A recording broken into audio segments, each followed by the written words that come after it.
محترم اعمال په درې قسم دي. یو عمل بدني عمل دی، لکه مثلا منځ دی، روژه ده،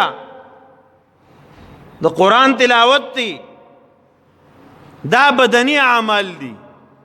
ښکلی اخلاق دي، دا مې عمل دی، بدني اعمال دي.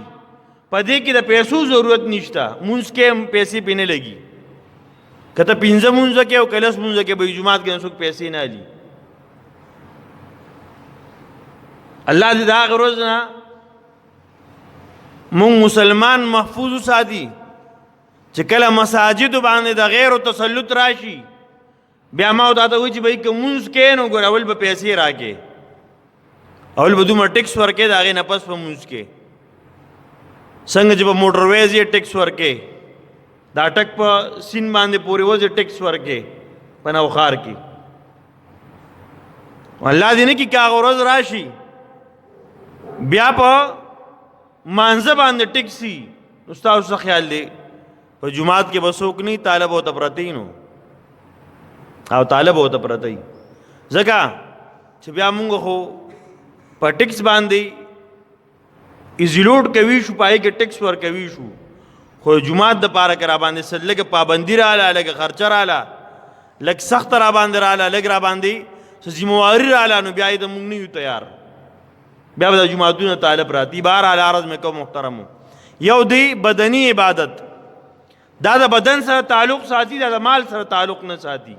که یو سړی غریب هم د جومات ته راځي، تاسو به څوک نی منع کړی چې کاکا ته غریب یې، ته جومات ته مه راځه. کاکا ستا کپړې د غریبانانو دي، زړې دي، ته نوې کپړې نشي اچولی، جومات ته به نه راځي. تا سره په جیب کې پیسې نشته، ته جومات ته مه راځه. تاسو به دا څوک نه لیدلي او نه به یې واورئ انشاءالله العزیز. دې ته ویل کېږي بدني عبادت، دا د بدن سره تعلق ساتي. بدن کې روح ته سا پکې ده. انسان لیونی نه دی، مجنون نه دی، صحیح سالم دی، روغ دی. بدن ته بل څه قسمه بیماری نشته. نو دې مونځ کولی شي که په ناسته نه وي، په ولاړه نه وي، په ناسته به یې کوي، په ناسته نه وي، په ملاسته به یې کوي، په ملاسته نه شي کوي، په اشاره به یې کوي، خو کوي به یې خامخا،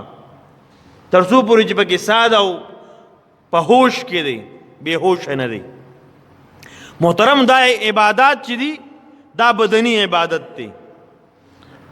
دویم عبادت هغې ته ویل کېږي مالی عبادت. مثلا زکات دی، دا مالی عبادت دی. دارنګې انسان نور اعمال کې چې پای کې پیسې لګي،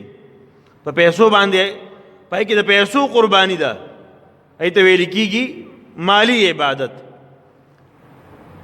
مطلب تا په څلورې به د هغې نه به عشر ورکې، نصف عشر به ورکې، دا مالی عبادت دی. دې کې ته مال ورکې، دا م عبادت دی، دا هم د الله حکم دی. ورکې پکې مال، پای کې به ته مال ورکې، غنم دانه جوار ورکې، ګوړه ورکې، کم پیسې ورکې.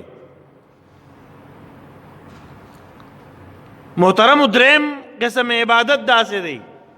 چې هغې ته ویل کېږي مالی او جانی دواړه. دا د دواړو نه مرکب دی، هغه حج دی چې په دې کې هم مال لګي، هم پکې بدن لګي. چاته الله رب العزت توفیق ورکړي، دله الله مال ورکړی دی،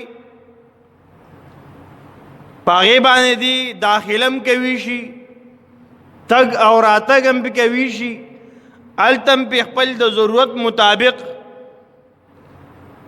خوراک څښاک وخت تېروي شي. او دویم د خپلو بچو ته په کور کې په غیر موجودګۍ کې د واپس د راتلو پورې خرچه پرېښودی شي،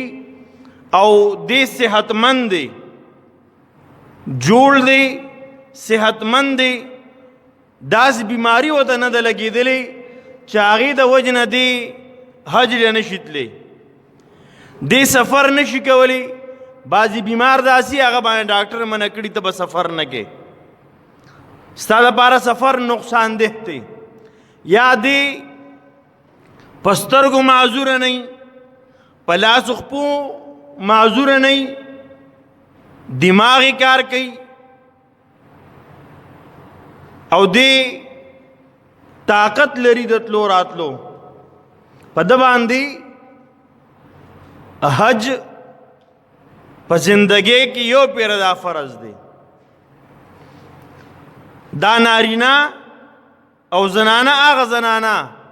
چې هغوی ته دا ټول ضرورتونه مهیای او وسره د محرم موجودی داسې نارینا چې هغه خپل رشتہ داري پلاری زوی خاوندی نوسی هغه رشتې چې هغوی سره یا نکاح شوې ده یعنی خاوند دی یا ورسره زندګۍ کې هېڅکله نه کېږي دغه قریبي رشتې دي کم ته چې محرم ویل کېږي د دوی سره دا ورته مهیایي محرم میلاو دی تره دی پلار دی زوی دی نیکه دی نوسی دی د دوی سره به تلی شي یا دغه د محرم